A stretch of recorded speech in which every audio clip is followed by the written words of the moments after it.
अस्सलाम वालेकुम class 5, how are you all, hope you all are fine. आज हम लोग न्यू चैप्टर स्टार्ट करेंगे जो कि सिलेबस का लास्ट चैप्टर होगा और इस बुक का भी चैप्टर नंबर 16 द मून। अच्छा जी, वार्म अप में आप लोगों को इन्हें ड्रा करनी है। ये 3 चीज़ें जो यहाँ पे मेंशन की गई हैं, full moon, half moon and crescent moon, ठीक है। अच्छा, the moon, you are the sorry you see the moon in the night sky, ठीक है। रात में ही आपको मून नज़र आता है जैसे ही अंधेरा होने लगता है। The moon is a heavenly object that goes around our earth once every 27.3 days. Moon heavenly body है जो कि हमारे अर्थ के आसपास राउंड करती है, घूमती है एक दफ़ा। एक टर्न जो उसका वो होता है वो तकरीबन 27.3 डेज़ का होता है। Any heavenly object that revolves around a planet is called a satellite.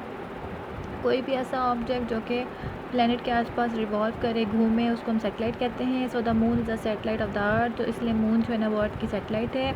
In fact बल्कि the moon is the only natural satellite of the earth. Moon जो है ना वो सिर्फ वो एक ही मतलब समझ लें आप नेचुरल सैटेलाइट है अर्थ का, ठीक है। The age of the moon is about 4500 million years ago, same as that of the earth. जो एज है मून की वो तकरीबन कह रहे हैं कि 4500 मिलियन ईयर्स है, इतनी ही एज अर्थ की भी है। ये देखें, ये अर्थ है, आपको नज़र आ रहा है और इसके आसपास ये मून रिवॉल्व कर रहा है, घूम रहा है। It is a big ball of grey rocks की बिग बॉल है, about 1/4 the size of the अर्थ के चौथाई से जितनी है। It is about 3,84,000 kilometre away from the earth से तकरीबन कह रहे हैं कि 3,84,000 किलोमीटर दूर है ये। कौन? मून जो है ना वो तकरीबन अर्थ से 3,84,000 किलोमीटर दूर है। द सरफेस ऑफ द अर्थ की सरफेस यानी कि उसकी ज़मीन कैसी है, उसकी सरफेस कैसी है। The surface of the earth looks the surface of the moon looks grey. जो मून की सरफेस है वो ग्रे कलर की है। It has mountains and plains covered with rock. कह रहे हैं कि इसमें माउंटेन्स होते हैं और प्लेन्स एरिया होते हैं जो कि जिसमें रॉक की डस्ट होती है, डस्ट से कवर होता है, ठीक है। There are many big bowl shaped holes और क्रेटर्स ऑन द मून के ऊपर बाउल शेप के होल्स जिसको हम क्रेटर्स भी कहते हैं वो हैं, देखिए नज़र आ रहे हैं आपको। ये जो है ना गोल गोल से बाउल शेप के जो निशान हैं वो बिग बाउल शेप होल्स हैं, इसको हम क्रेटर्स भी कहते हैं।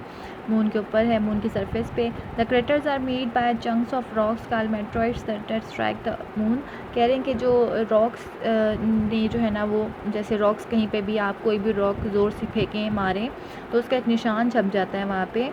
तो कह रहे हैं ये इसी तरह से जो मेट्रॉइड्स हैं, मेट्रॉइड्स कहा गया रॉक्स को, वो रॉक्स के जो चंक्स हैं जब वो उन्होंने स्ट्राइक किया था मून पे तो उसके जो है ना चंक्स छप गए यानी कि निशान आ गए गोल सर्कुलर फॉर्म में। अच्छा जी, other condition on the moon, दूसरी कौन सी कंडीशन है मून पे? The gravitation force on the moon, gravitation force वो होती है जो कि अपनी आपको जो है ना नीचे की तरफ धकेलती है, ग्रेविटी की तरफ धकेलती है, ज़मीन की तरफ धकेलती है, ठीक है। तो ग्रेविटेशनल फोर्स जो कह रहे हैं कि ऑन द मून वो इज़ 1/6 दैट ऑन द अर्थ की अगर कंपैरिजन करें अर्थ से तो कह रहे हैं कि मून पे जो है ना वो 1/6 जो है ना वो है gravitational force. This means your weight on the moon is 6 times less than your weight on the earth. 6 गुना कम वेट आपको महसूस होता है मून पे अर्थ से as compare to earth. You are also able to jump 6 times higher there, और इसी तरह से 6 गुना ज़्यादा आप जो है ना लंबी छलांग मार सकते हैं as compare to earth moon पर।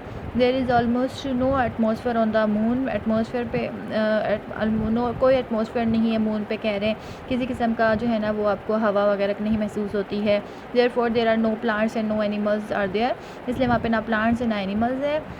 Sunlight does not get scattered on the moon because of the absence of air आपको पता है हवा एयर होती है, एटमॉस्फेयर होता है तो हर चीज़ ट्रैवल कर सकती है, आवाज़ भी और रोशनी भी। तो यहाँ पे कह रहे हैं कि सनलाइट नहीं ट्रैवल कर सकती क्योंकि यहाँ पे एयर नहीं है, तो इसलिए so the sky looks dark and the stars are visible even during the day time, ठीक है। तो इसी वजह से कह रहे हैं कि जो वो है सनलाइट नहीं पहुंच सकती, तो मून जो है ना वो उसकी तरफ उसके अंदर कोई रोशनी नहीं होती है, ना ही हवा होती तो रोशनी ट्रेवल भी कर सकती होती थी। सनलाइट स्काई जो है आपको डार्क नज़र आता है रात के टाइम पे और स्टार्स आपको विजिबल होते हैं डे टाइम पे भी। Sound waves are not able to travel on moon, ठीक है, साउंड वेव्स ट्रेवल नहीं हो सकते, आवाज़ नहीं ट्रेवल हो सकती क्योंकि वहाँ पे there is no air, air नहीं है, कोई मतलब समझे ना आप, कोई वो नहीं है ट्रैवल करने का, किस पे ट्रैवल करे हवा, साउंड वेव्स किस चीज़ में ट्रैवल करें, ठीक है। So there is no sound on the moon, moon में कोई साउंड नहीं है।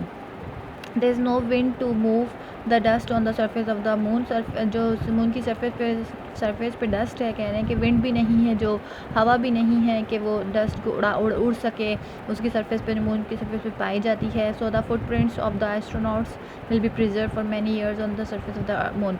इसलिए कह रहे हैं कि जो फुटप्रिंट्स हैं, यानी कि जब साइंटिस्ट वहाँ पे जाते थे तो साइंटिस्ट के जो पाँव के निशानात हैं, एस्ट्रोनॉट्स के जो निशानात हैं पाँव के, वो अभी भी वहाँ पे प्रिजर्व है, स्टोर हैं, ठीक है। ये देखें, ये रहा निशान, ठीक है।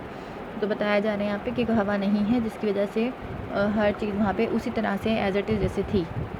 The moon turns very slowly on its axis, अपने एक्सिस पे बहुत ही स्लो मूव करता है ये। It takes 29.5 days to complete the one rotation, तकरीबन 29.5 डेज़ लगते हैं इसको एक रोटेशन कंप्लीट करने में, समझ लें हम लोग 1 महीना पूरा लगता है, ठीक है। So 1 day on moon is equal to 29.5 days, एक दिन जो है ना वो मून पे तकरीबन समझे 1 महीने का कहलाता है, ठीक है। ड्यूरिंग द डे के time the illuminated part of the moon gets very hot, जो इल्यूमिनेटेड पार्ट होता है, जो नज़र आ रहा होता है मून का पार्ट सन को, वो बहुत हॉट हो जाता है। और ड्यूरिंग द नाइट के टाइम पे the dark part of the moon gets very cold, और जो डार्क पार्ट होता है वो बहुत ज़्यादा कोल्ड हो जाता है।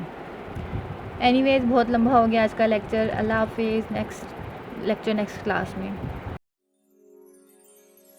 हवा में उड़ना है,